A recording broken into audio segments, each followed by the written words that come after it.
నువ్వేమన్నా విచారణ చేసావా? స్టేట్మెంట్ తీసుకున్నావా వీళ్ళ దగ్గర? ఇంత పద్ధతిగా అంటే లీగాలిటీ ఎక్కడా మిస్ అవ్వకుండా, లీగల్ ప్రొసీజర్ ఎక్కడా మిస్ అవ్వకుండా, చట్టరీత్యా లేదా మనీ ట్రాన్స్ఫర్ చేసి కొన్ని ఏమన్నా డబ్బులు అకౌంట్ ట్రాన్స్ఫర్ చేయకుండా కొన్నారా? డబ్బులు ఇచ్చేప్పుడు కానీ లేదా పేపర్ అడ్వర్టైజ్మెంట్ ఇవ్వకుండా కొన్నారా? పోనీ ఆనుకుని పోనీ ఏమన్నా నంబర్లు మార్చేసారంటకి చంద్రబాబు నాయుడు ప్రభుత్వం ఇచ్చినటువంటి అగ్రిగోల్డ్ ఆస్తులకి ఏమన్నా సరిహద్దులు చేస్తుందా? అసలు సంబంధం లేదు. అగ్రిగోల్డ్ ఆస్తులకి జోగి రమేష్ గారు వాళ్ళు కొనుక్కున్న ఆస్తికి అసలు సంబంధమే లేదు కదా.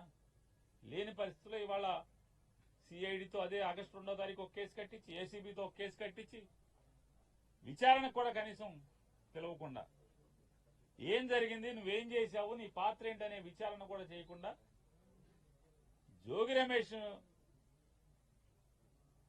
గట్టిగా మాట్లాడాడు, గట్టిగా తిరగబడ్డాడు.